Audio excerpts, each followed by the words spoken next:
so big, what is happening, and when we don't realize it. How often are you talking to someone and they go off on their device?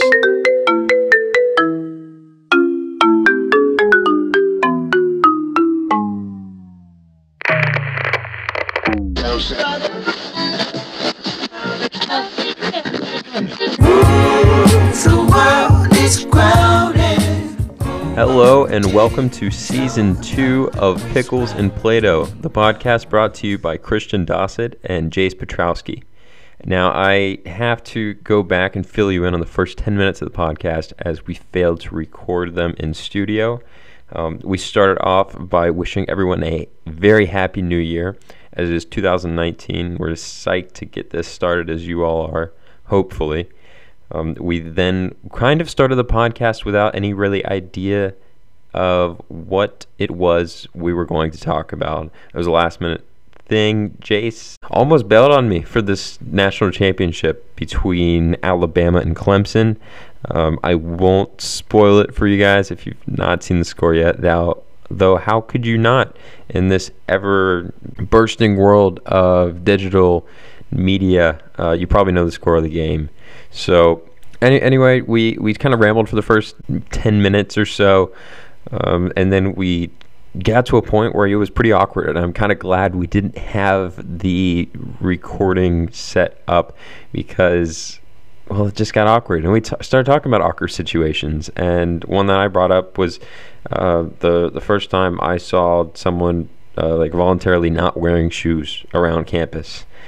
And then we kind of got into what's socially normal, and Taylor, he said something along the lines of, it's 2019. Why would you not wear tennis shoes? Why not use technology if it's there in front of you? Which really got me thinking about technology and its role, and what things are really impressive that you would think, why not live without? And what are some of the things that we're provided doing to our minds and our social situations?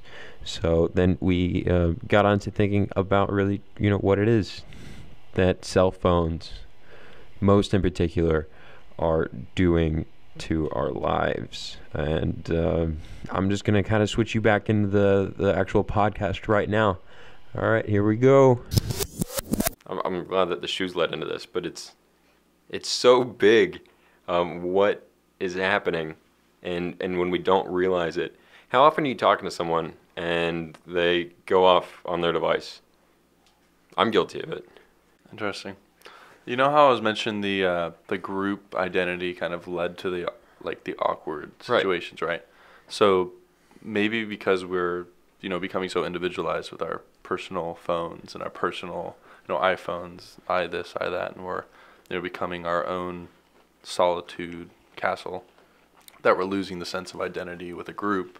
So those awkward moments don't butt their heads as much. So we're not kind of steered naturally towards those interactions that would define usually what our parents would do. Yeah, we're evolving into basically cyborgs.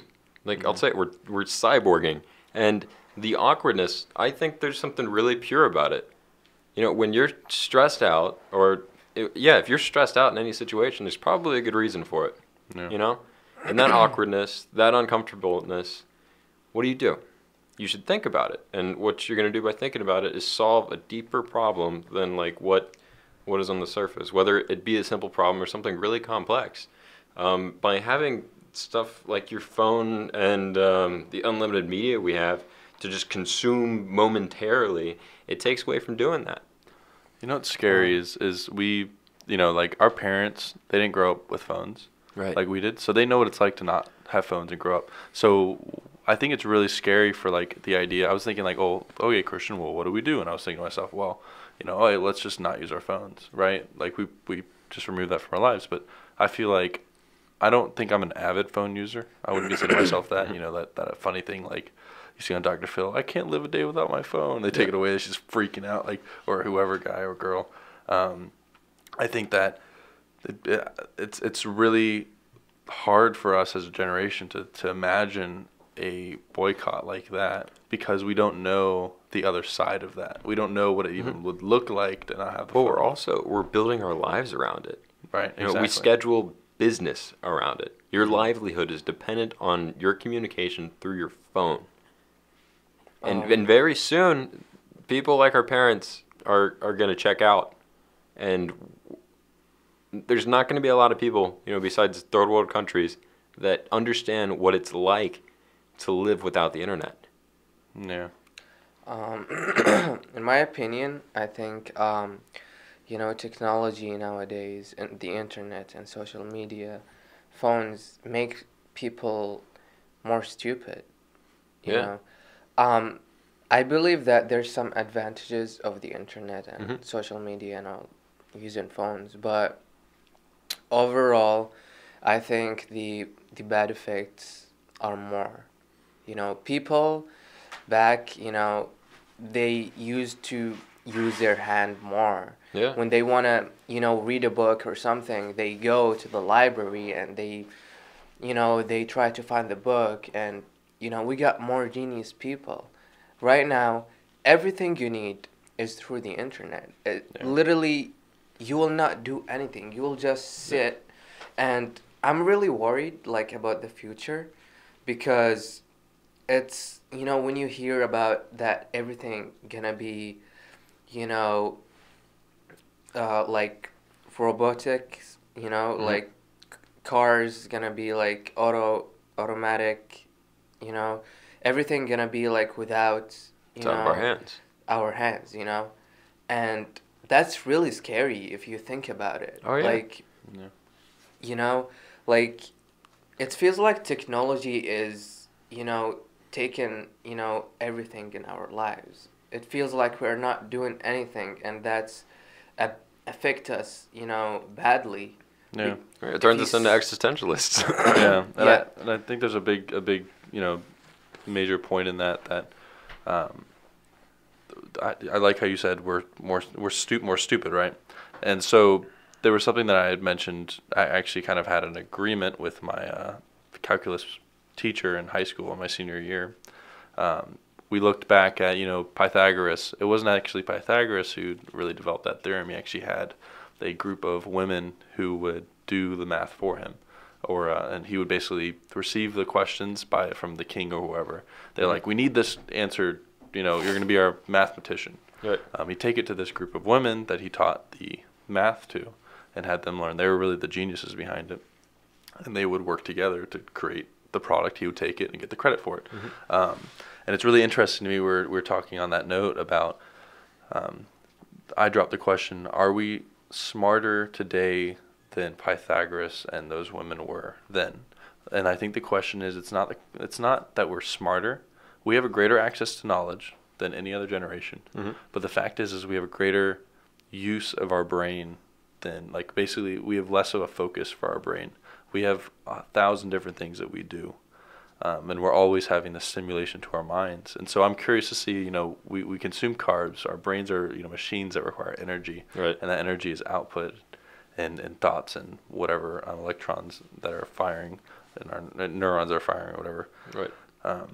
Are we wasting our brain on, like, I think it's not that we're less stupid. I think it's that we're less focused. Like, if we were just completely dedicated to one thought process. If we had more experts. Right. And I think it's like, you know, let me go flip to Instagram. Let me go flip to this. There's all these things going all the time, nonstop, that our brains are getting overwhelmed by those things. And so we're not given the same opportunity that when it was, per se, a simpler time, which it really wasn't simpler. I mean, it was its own chaotic way in its own way.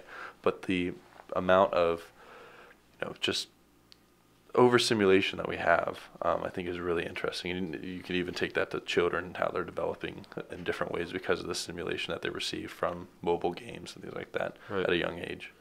Yeah, it's kind of making us shallower thinkers. So you'll meet some people who think that that would argue like that we are smarter than those behind us because we have this stuff at our fingertips, because we're these cyborg beings. But it's just simply because they have access to it. I mean, take it away, and what are they an expert at? What can you talk to most people about for over an hour in detail? You know? My phone. Yeah. But, I mean, that's, oh man, because what seems to happen is in most social situations, it's something really soft, like gossip, you know. And then if something interesting comes up, we go to our phones. Like, oh, somebody's like, oh, I'm an expert because I have my phone, and then they're like reading somebody else's thing about it. But we're not as intrigued to become experts in anything anymore. Maybe. So, I have you ever introduced technology to someone who is 60 or older, or maybe 70 or older? Yes. That's quite. I think our perspective. I used to be so irritated by like my grandparents and stuff. I think the reason we think that happens is maybe not the actual reason. I mean, I think maybe the concept of like they're like, oh, it's such a waste, or even more so. You know, I got my nana. Well, our family got my grandmother a new iPad for Christmas, and she's had an iPad for a very long time. She's had an iPhone for a very long time. She likes to be in with the fad that's going on. She wants to be, you know, with everyone else in the technological age. And so we get her the newest one, and she still to this day was like, yeah, I don't know how to set this up, nor do I want to know. Can you set it up for me? And I'm like, all right, I'll set it up as usual. So every single thing, every time she has an issue, she has no inclination to figure it out herself, right, because she absolutely has no care for understanding how it works. And I think for us, in our generation as we are now, like, you know, that at that age, new knowledge isn't something that you're actively really seeking because you feel like, you know, you've learned a lot. But now, since we're growing up we're entering as children into this age of technology that already exists and not exiting it like the elderly per se, we are becoming attuned to this. I want to understand this, and instead of understanding, you know, how the space shuttle works or something. Obviously, you know, I'm trying to think of something that would be relevant to the time of my grandparents, but you know, something with the politics of the Vietnam War, or something that maybe is extremely relevant to that time and much more pressing than it is would be to us now. We're so just completely consumed by wanting to understand the technology that's around us, but this technology that we're considering continually getting is becoming so advanced at such a high rate. If you look at the curve of the I think it's the J curve of technology for this jump, and we're actually having a major jump right now that's going to accelerate us I think up to till 2080, and we're not able to catch up, so we're always in this we got to catch up to this technological age, right? And we're, you know, the new iPhone, the new whatever, the new technology. Oh wow, did you read this article? Did you see this? I'm cool because I understand more technology than you do, because it's this new thing that we need to understand. We're getting so caught up in that, we're losing focus on the real world here and now. And I think it's tying directly into commercial, you know, the commercial world of consumerism, and you know, people are getting their pockets lined because of it. And it's just, I don't think it's going to stop, but I think what people can do is to stop where they are and to literally look down and be like, okay, what's going on now that does not involve like our grandparents? Right. Literally technology. How can I be more like them? Have you ever seen Requiem for a Dream? Mm-mm. Right. So this movie, it parallels addiction. So the theme is addiction, and it parallels the addiction between a young man and his girlfriend to drugs, and his mother to the television. And this was maybe in 2001, and it reminded me, you know, very much of what its addiction seems to be for people on like social media. Just there's this woman who just the majority of her time was spent in front of the television. As we can sort of imagine, if you know we have family that still has cable, you know, a lot of time is spent in front of the television, and most of that time, over half of it now, I believe in most networks, if you're not DVRing things, is spent on watching commercials. I get fed up, and if I am watching TV and there's commercials, I'll mute it. I don't want to be a part of that. But basically, oh geez, where was it? Oh no. The people who were the guy and the girlfriend who were addicted to drugs, and their mother. Right, mother was addicted. Okay, so she was addicted to TV. Right. Imagine all the dreams you have for retirement. You know? There's a whole big wide world out there to see, all sorts of stuff to do with your life when you're free. And there's there's elderly out there who are retired and capable and able to do all of their dreams, and they're on their phones, on their couch at home, doing squat. I feel bad for getting my grandma the Amazon Alexa now. Shoot, Yeah. why'd I do that? Why'd I feel that? Right. Dang it. I feel bad for children, like, Mm-hmm. because, you know, they're not playing, they're not having fun anymore.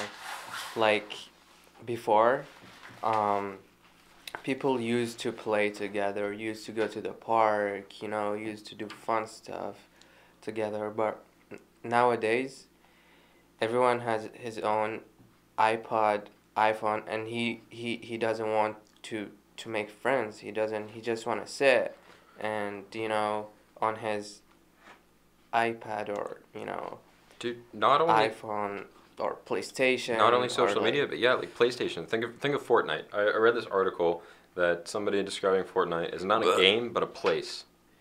I don't like Fortnite. Yeah, I tried you can it. gag to that. I didn't like Fortnite. Gagged to that I'll be all day honest. long. But he described it as a place. Yeah. And I understood that. I was Thanksgiving or Christmas. Christmas, I went to go see my little cousin. And he's like, oh, I'm going to go play a game with my friend. And he goes to his room and logs into Fortnite. And I grabbed him, like, all right, let's, when he was done, way later, I grabbed him, I'm like, all right, let's go skateboarding around the block.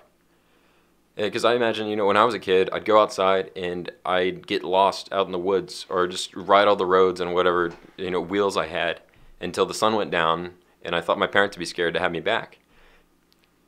We went one trip around the block and he was bored enough to go play Fortnite again. I'm like, man, where's your sense of adventure? I think I need to move somewhere when I have kids. Absolutely. Now I don't know where to go. Now I Move to understand. space, Space. to Mars. But then they're all they're gonna be born with an iPhone in their hands, though, because it's space. Oh, Mars. Yeah, it's gonna. I told you about Feed, right? No. So like the advertisements would be like, yeah, I think I did mention Feed, but it's a book where it basically says, in the back of the book it says, yeah, I went to the moon. It was pretty lame. And it was like the main character talking. It's basically they have these chips in their heads that act like basically the combination of your iPhone and Alexa. So it buys things for you before you even ask to buy them, based on what you see and the what your brain does when you see things. It says, "Don't worry, we already purchased this for you. You wanted this." Like, "Oh, awesome! I totally wanted that. You're so right." And so you constantly get these upgrades in your brain with this chip, and everyone was so disconnected that it's really, there's like powerful, I wish there was a movie for this, but there's like powerful scenes where he goes to the moon and he's like, yeah, it's pretty lame. Been there before. There's just a bunch of rocks. And it's like, what? How do you lose the marvel of like, you know, adventure and to seek that out? It's because they become absorbed in this world that's in the confines of a chip. And so there's this scene that I really, really love where there's this one girl that doesn't have the chip and he doesn't understand what it is. And so they're at the moon, they're having this dance party, music's playing, you know, everyone's jumping up and down, and she's like poking him like, let's go out on the balcony and talk. So he turns off his chip, like the music on his chip, and you just hear the clicking of the people's feet on the ground because there's no music playing. Mm-hmm. All the music that they hear is in the chip. So it's just a bunch of people dancing to no music. And it's like just reading that was so ominous to me. Dude, have you heard of silent discos? No. There's clubs that you can go to now, like dance clubs, where you wear headphones, and all the DJs mixes are broadcasted to the headphones. Oh my gosh, it's real. And the room is silent. Gosh. The room is silent, my friend. It's real. And people are raging and dancing and popping Molly, dude. No. Yep. To their headphones. They can't even talk to each other. Not that you can't talk to somebody in a club, but basically, dude, you'd have to take your headphones off. Could you imagine people yelling in the quiet room to each other with their headphones? Hey, I like this song. There's video of it. Yeah, I'll show you later. It's incredible. That's There awesome. are people going wild to their headphones. That's amazing. That's horrible. Which seems like an interesting experience, but still like pretty depressing. No, Christian, that's a Depressing. talk where we end up, that's where we get to a dystopian future. Yeah, where love doesn't exist. Oh gosh. I think technology is nice, but I think we're we lost the control of maintaining the good technology. Like, I believe that all the technology are good, but Mm-hmm. like there's some like stuff that I don't believe that they have an advantage. For example, an iPhone. Why do we need to put like social media on iPhone? You know, we can use it for like different stuff, but not for like, you know, we Mm-hmm. could, you know, do like something else like an iPad is for like social media and stuff, but a phone, I think it's a bad idea to make it, Dude, you know, because we'll be like so connected to it, even like at the classes, mm-hmm. even like when we go to like everywhere. Like it will be like, you know, a chain. It will be like between you and the phone. Like you can't lose it wherever you go. You Mm-hmm. need to have Snapchat. You need to snap the moment. You need, you know, to take picture of this and that. That's me. When I go to anywhere, I can't like drop my phone. I need to snap this. I need to, hey, I'm here. Hey, I'm there. Hey, I'm doing this. Everywhere. Mm-hmm. It And I why? reach a point like where I don't even have fun Yes. if I don't do this. I don't have fun. Like I feel like, you know, I feel if I don't snap this and my friends see this like on my Snapchat story, like I would feel not, you know, happy as much if I did that, you know? Right. So that's how like technology And then it. affected us, you know? We don't enjoy the moment. We try to, to tell our friends and like capture everything and like it's just I think it's a mess. And it's retracting our ability to tell stories too, I believe. You know, I mean, when we rely on these to capture our stories from us, and then you snap everything, you know, everything online. You put your vacations online. You put your everything you do online. There's some people that just Snapchat all day, dude, posting stories and stories Shoot. and stories. And then you meet with someone, and what's there to talk about, man? I know, right? You just already have this Gosh. shallow view of how their day Yeah. was. People Like, how was your day? Oh, wait, no, I saw it all. people lost the ability to speak. I swear, people lost the ability Some to, people are to just a speak nightmare to talk because, to. because yeah, they feel scared because, you know, when they're like so connected to these, you know, social media, they will lose the ability, the skill of, you know, communication with the outside world, you know? They will lose this. This is a skill. If you don't go out and, you know, speak with people, you will lost this skill, you know? Yeah. That's why we don't have good, you know, relationships. We don't have, you know, there's like a lot of psychological problems, and that's why I believe, you know, girls and boys, you know, they don't usually get together. Mhm. There's no, you know, coming. I don't like mean everyone, but Yeah. some people, you know, some people like, and a lot of like, there's a big amount of them. They just, you know, they can't speak. They can't, Think you about know, um, communicate right. Think with about how each other. dances, like high school dances, have changed in the last 50 years. Think about Yeah. that. You know, I think a really interesting thing for me is that if you were to take, you know, look at the FDA, right?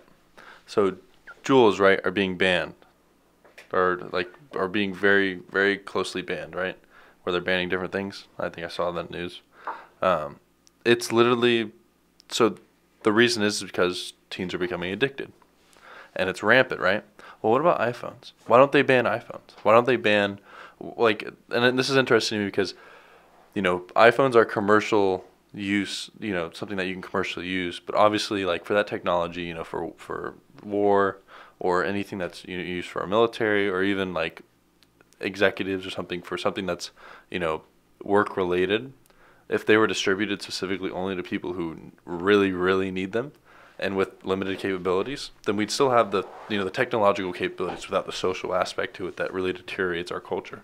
And I think you know health and safety, you know, we're looking at an addiction for jewels, but what about for iPhones? You know, dude, why isn't there a ban on those? the problem is we live in America and we're like so anti-regulation I'm not saying that America's a problem. I love this country. No, but, I agree. But this is, this is really heavy political stuff that we're banging around because, think about China. China has laws against certain things that does deteriorate culture, and a lot of as Americans, they see fit, right? Yeah, we see like a lot of Americans jump to assuming like, oh, that's evil. Like you can't do that. Like we should have freedom over everything. But like Grand Theft Auto, that you can't play that in China. That's considered something that's a poor influence to a proper society, and I think it goes with all this stuff as well. Yeah, definitely. Just, FDA, please ban my iPhone. Yeah, please do. I think We need it. people like in the Hashtag. past, like before even phones, they had more skills, and like verbal skills, like communication skills, better than nowadays. People in the past, like, in the maybe 19 like Specific year. Give me a very specific year. 19 what? 50s or like Well, probably. I the think there's 20s, I felt like, people are more gentle and more, have better verbal, communication and verbal skills right. between, that's why we have, like, we study, like, in literature. Why in literature we study most of the old stuff? Why don't we study, like, the new stuff? Well, we should. Yeah. Because the old people, they have the better, a better communication, a better, verbal, ability. And now, we're losing it. We're losing. We're going this into a skill. new dark age. Yeah, one of my exactly, professors said that. Exactly. One of my yeah, professors said going, we are yeah. bound for a new dark age. Well, the thing is, Yeah. why we read back, like you said, it's because history repeats itself. So instead of reading into the future, let's read into the past, because it's essentially the same thing. Eventually, unfortunately, there's going to be another world war. Yeah. Whether we want it or not, it's going to happen again. And the thing is that, when is the question? And, another, epidemic's going to happen. Another cultural shift's going to happen. There's going to be polarized opinions, like it's happened. And, look at just, it's crazy. If you look at even political, there's things that already repeated itself from 40 years ago. And with this, polarizing of opinions and kind of the chaos we have now in America. It's been seen before. It's just a generation that, you really have to sit down and talk to understand. And they're like, yeah, we've been through this before. I'd like to take that back a bit further if I can. Yeah, go for it. All right, so I'm going to recite from The End of Absence, the book I was talking about. And we're going to go full circle with this podcast and read about Plato once again. All right? Wow. So Plato discussed this Pickles. stuff. All right? So wariness about the way our technologies are shaping our thoughts, mutterings about kids these days, like we're talking. It's always kids these days. And their gadgets can be tracked by thousands of years. Most famous among the cranks is kindly Socrates, who was perhaps the first to wonder whether gadgets, in his case, letters and writing, could change the mental process. Socrates was worried about, let me say it again, letters and writing. So in Plato's Phaedrus writing, we hear Socrates describing how a king from Egypt called Thamus informed the god Thuth that the phonetic alphabet was not such a great gift. The god was particularly chuffed, messed up, he was irritated about this new technology, which he delivered to the poor, illiterate humans, bragging that writing would make the memories of Egyptians more powerful and it would supercharge their wit. King Thamus shrewdly replied, "O most ingenious Thuth, this discovery of yours will create forgetfulness in the learner's souls, because they will not use their memories, they will trust to the external written characters and not remember themselves. The specific which you have discovered is an aid not to memory, but to reminiscence, and you give your disciples not truth, but only the resemblance of truth. They will be hearers of many things and will have learned nothing. They will appear to be omniscient and generally know nothing." Was there ever a finer description of our internet? I think I know the solution. Yeah? Start reading books. That's going to be something that no matter what, books are going to be able to give you that insight to a utopian future. And I feel like as long as books are required in schools, and they're reading the right books, we're going to be pretty good. But I think that book reading is just continually dropping, and people aren't reading as much as they are because they're reading their feeds and not reading books. They're just, they just don't want to do it. That's the case. They don't want to read anymore. They don't want to go to the library. They just want to sit and find everything at their phone. We had it. They're even like nowadays. They don't use. You don't have to use your computer. Just use your phone and sit in the bed and find everything. You can. Yeah. Like literally, we are like losing everything. Yeah, I feel like kind of wrapping it up a little bit, full circle. Moral of the story: get a hammer. If you don't have a hammer, go to Lowe's or Home Depot and buy a hammer. Go back home and build yourself a front porch, and then go read a book on it. So yeah, I thought you would say smash your phone. Smash your phone. Smash your computer. Smash the TV. I mean, you could do that. Smash everything. Taylor got where I was going. Or let's use this to get trending. Hashtag FDA ban my iPhone. FDA ban my seriously, FDA, please, I'm calling on you, FDA, our fiefdom, please, our king. Ban our phones so we can't use them without our choices. Please. And then I do want to mention, I feel like it's a little off topic, but it will help us wrap up. I was getting some fans of the podcast were sending us some names of barefoot people. No. Yes, and we have one. So apparently, Katie Churchill walks around campus barefoot. Wait. Should we really say that on? Well, I guess they're proud of it. It's fine. That's fine. No We need Katie, if you're listening, we need you to be on this podcast so we can figure out what the mentality is. I mean, these people are bold. They're strong. They're walking without shoes. We need to know what's going on. That is this the key to throwing away our phones? Do we need to walk barefoot? Is this how we solve humanity? Christian. Katie. Help me. Help you. Help me wrap this podcast up, please. Man, dude, I wish we could just talk for hours and hours. I know we could. But let's see. Wow, what a wonderful talk. So Jason and I, we didn't really have an idea of what we were going to talk to on the podcast. And if you made it through the first 5 minutes of this, God bless you. Yes. And that intro, actually. If you made it through the intro. I'm just kidding. Sorry. We have another like 10 minutes or so. Yeah. I was just thinking that, 45 minutes or so, but 50 minutes. That's good. All right. That's good. So, I think, like, in conclusion, I think the barefoot thing is associated with the internet, right? Is associated like how people became more. We don't know. We need to that study. was a loose conclusion. I think we need to study. No. And what drew me to the internet thing was just that you said it's 2019. Why not wear shoes? Like, it's 2019. Why not use your phone all the time? 2016 or 2019. Yeah. 50 years from now, it's 2069. Yeah. Pretty crazy. Crazy stuff. Yeah, time is running really fast. That's why I need to read more books. Yeah. I had a conversation with my dad about this over break, like something similar to this, where I was like, I always understood like the devil of the Christian faith to just be like this personified, like, creature. Like a leprechaun. I always thought evil leprechaun. Oh, like red dude with horns, tricking you. And now I could see it more as like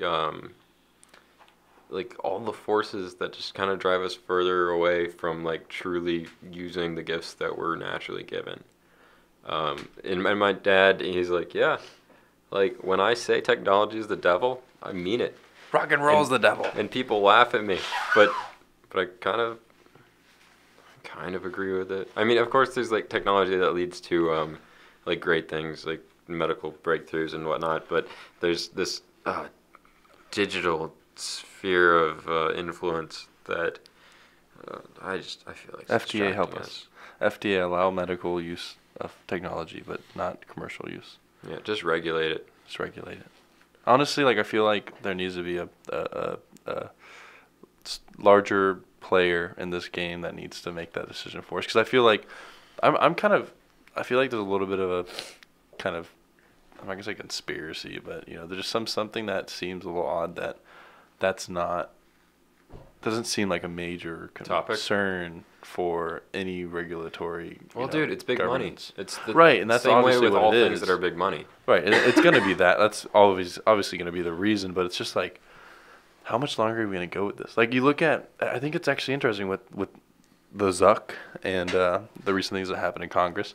They're just now getting up to speed of what the heck is going on, because we're just realizing. I think everybody is just starting to realize it. 2019, we're realizing how awfully scary this stuff is. Well, it's a time of reflection. It's a new year, but I think like you look at the Congress questioning Zuck about the phone. I love saying Zuck. That's why I don't say Zuckerberg. Zuck's cool. The Zuck.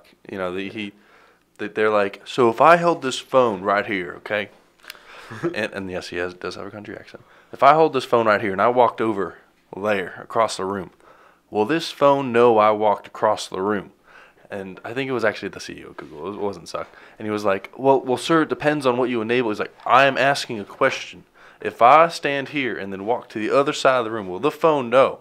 Will Google track me from here to there? He's like, well, sir, it's a very complicated question. He says, it is a black and white question. Yes or no? Are you tracking where I'm going if I go here to there? And it's like, it's just, they don't understand the technology. So I don't think, honestly, it's baffling. It doesn't feel like they're in touch with what's going on. Well, yeah, back to the whole capitalistic aspect of it. Yeah. The data that is used from location tracking is being sold, and if you are a business owner, you can buy Google's data on people in your region and know like down to the dot like where they walk to work and stuff. There's a great podcast about this by The Daily of the New York Times, and I'll include that in the link in the description to this YouTube video. Yeah. Thank God terrorists wear Fitbits, because now we know all of the locations of the base. Like literally, like I saw a screenshot, like one of my friends who's in, one of the armed forces. I don't remember exactly, but they're like, yeah, look at this map. It basically shows like all these, looks like lasers kind of thing, and it's the path that these, people who walked into an area that's not on a map, that recently was built, and it shows exactly where the living area is, where the eating area is, because of where the lines are darker because of where they walked more, right, or where they all commuted to, and you can see the entire outline of a building. You walk into a secure building that's like anything that's classified or anything, you're going to end up not being able to use any electronic devices because those can be tracked, and that information can be easily I'm not sure in which country, but I believe maybe in China. It's in East Asia. I'm not sure but which country is, but the thing is, I know that they do track people, and they do use the internet to, like, for example, like they could like open the camera in your laptop, or like the camera in your TV if you have a camera or something. Yeah. In the living room, and they could see like everything through that camera. Yeah. And that's 1984. Yeah, they could like use technology to track everything. I mean, it's kind of good and it's kind of bad in the same time, because I don't want people to get into my personal life and Well, that's the thing is, like, aren't you signing the everything. dotted line when you buy a phone? It's like another scary thing, I think, might be this kind of the same thing. With Pokemon Go, there's a big concern with how many users there were, because right now, in the user agreement, and clearly, like, there's statements that they could use your location and track it even when you're not using the app, which is a really big concern because it wasn't a U.S. company that was using it. Because in a wartime, the reason that, like, the really key aspect for war is knowing the key locations you want to drop, honestly, a bomb on. And the thing is that our maps, the other maps, maps are very, very held tightly. You don't see Russian or whoever planes flying over taking a nice observation of what our territory looks like, where key aspects are, because we don't let them. If they fly in our airspace, there's issues.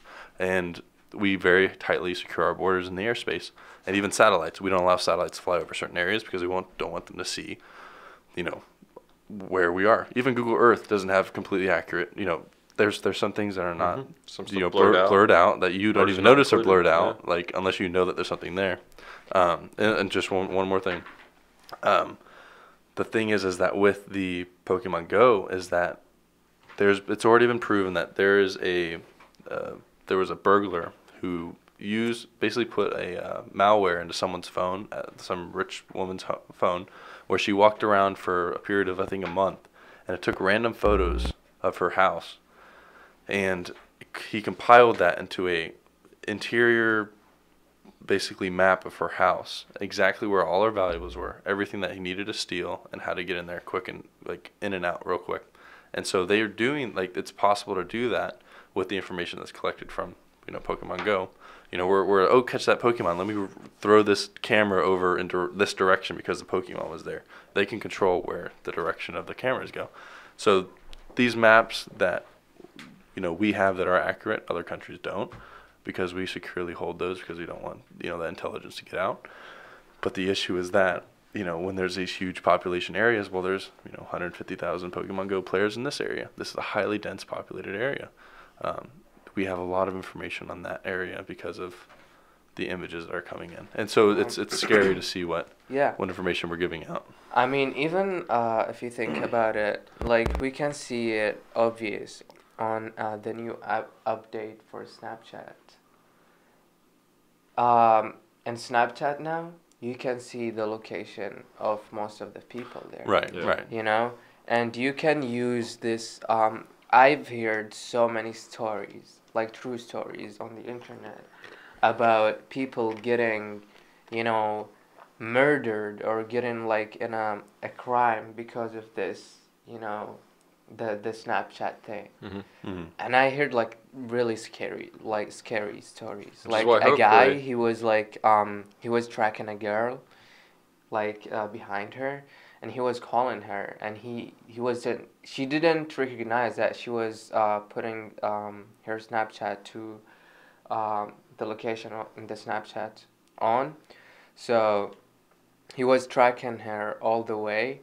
And then he called her and he told her like, "Hey, I'm behind you. I'm seeing you. Don't This you isn't ever Halloween. try, You're spooking me out, man." No, this is a real story. This is a real story, and yeah, that's like one of the things. Like, you can see it even obvious, like without even the use of the government or anything. It's just between us. Yeah. Think about what if the government could use this technology. Well, they wouldn't. You know? I mean, I honestly feel like for their It's- own interest, they wouldn't use it per se to use against us, other than to maybe make a little money. But Christian, you were about to say something. I You were reading from the holy text, whatever it's called. The end of absence. Back to the whole organization of us through software. There's a software that's capable of, and it may definitely be in use. I think it's called Riot.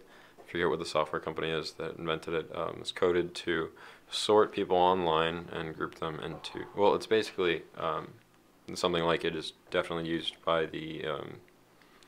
What's the organization that's supposed to be keeping us safe? That's reading in on everything. You think of it off the top of your head? PETA. No, not the CIA, but the not the TSA. TSA, yeah. Anyway, this our government organization keeping us secure. Our national security organization. NSA. NSA. Hey, the National Security Association. I think so, yeah.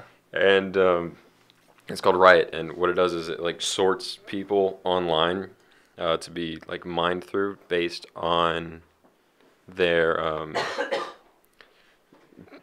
tendency online, like if they qualify for violent or terrorist Right, tendencies. and what they look up. Yeah. Right. And like it's for real. Like there are like legitimately flags being dropped. And it works. And I think honestly, I feel like that could be why hasn't been banned, just because it's our strongest counter. That's our. Excuse me, I'm gonna sneeze. It's our strongest counterintelligence tool. I honestly feel like it's NSA agent in your house. Honestly. Pretty sweet. So just be doing good as long as you live in a good government, you know. Exactly.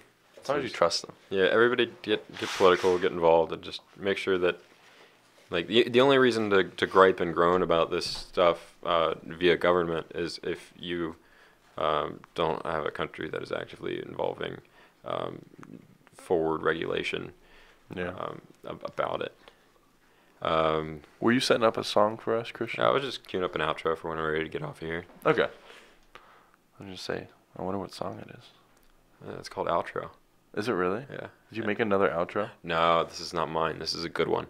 Ooh. By the way, people send in your intros. Yeah, send in your intros. Send us the names of people. Actually, we don't even need your names. We can actually just develop a software that will put malware in everyone's phone, so we can take pictures of people's feet when they're not expecting it, so we can see if they're barefoot, and gather that data and sell it to the NSA. All right. Thank you for listening to our podcast. Tonight's title will be Black Mirror in Real Life. Wait. So before we leave, have you watched Bandersnatch? Yes, I have. It was disappointing. What? I didn't like how much work it took. How much work? Yeah, I don't know. I don't like how to choose a cereal. It took forever. Yeah. By the way, the cereal is the key aspect. If you choose Frosted Flakes, you're going to get the best ending. Choose Frosted Flakes. Thank you. That's and good night. Yeah. That's just from me. That's all. All right, guys. Thank you so much for tuning in. So check the link for the descriptions I mentioned. All right, guys. Have a good week. Have a good night. Adios. Love you.